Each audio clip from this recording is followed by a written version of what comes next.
On aborde maintenant une nouvelle partie de ce tutoriel avec ce que l'on appelle les CSE. Donc les CSE, dont on peut également appeler RF Formula, ce sont des types de formules un petit peu spéciales, un petit peu avancées, qui vont permettre de faire des choses vraiment puissantes dans Microsoft Excel.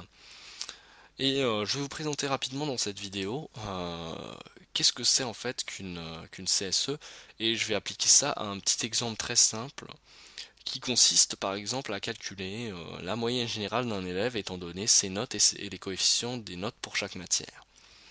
Donc déjà on va voir un petit peu intuitivement avec le bagage technique que vous avez pour l'instant sur Excel, la seule manière en fait de calculer cette moyenne générale coefficientée, ça va être de faire égal puis une somme de, de multiplication, etc. Et ensuite de rediviser le tout par la somme des coefficients. Par exemple, somme de... voilà, par exemple. Donc ça, je l'ai fait sur les trois premières matières, donc ça nous donne 13,2, 13,28. C'est une manière qui est peut-être un petit peu pénible d'effectuer cette opération, surtout qu'on imagine bien que là, il y a une dizaine de matières, un petit peu moins, mais dès qu'on va passer à des tableaux où il y a énormément de données, c'est vraiment plus possible de faire comme ça. Et c'est pour ça que Excel a introduit les Array Formula ou CSE. Donc CSE, ça vient tout simplement du fait que à un moment donné, on va utiliser le raccourci CTRL SHIFT Enter pour activer l'Array Formula. Mais on va tout de suite voir comment l'écrire tout de suite. Alors, c'est très simple. Euh, L'idée d'une CSE, c'est que à la place de nom de cellule, on va mettre le nom d'une matrice dans la formule. Alors, je vous montre tout de suite.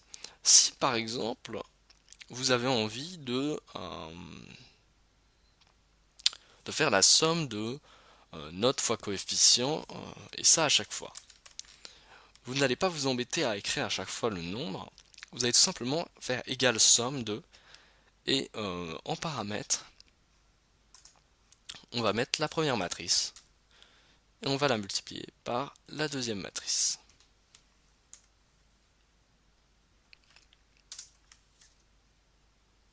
Et là, qu'est-ce qu'on voit? Excel nous affiche une erreur.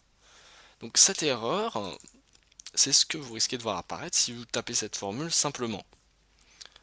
En fait, c'est là que intervient la petite astuce, c'est que pour que Excel considère la formule comme une CSE, il faut non pas appuyer sur Enter, mais appuyer sur CTRL, puis Shift, puis Enter.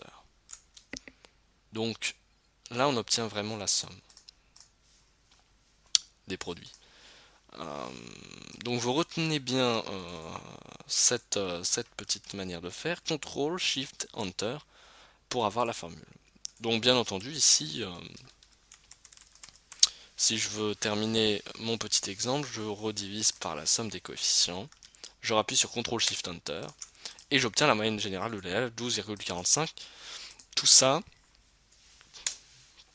sans, et vous voyez donc si je rappuie sur Enter, ça remet une erreur. Donc il faut vraiment rappuyer sur CTRL SHIFT Enter à chaque fois. Tout ça sans avoir à taper manuellement chaque produit et à les sommer. Donc c'est ça vraiment la puissance de l'Array Formula, autrement appelé CSE à cause de CTRL SHIFT Enter. Donc c'est pour effectuer des opérations sur des matrices, pour simplifier la tâche quand on a des calculs à faire comme ça.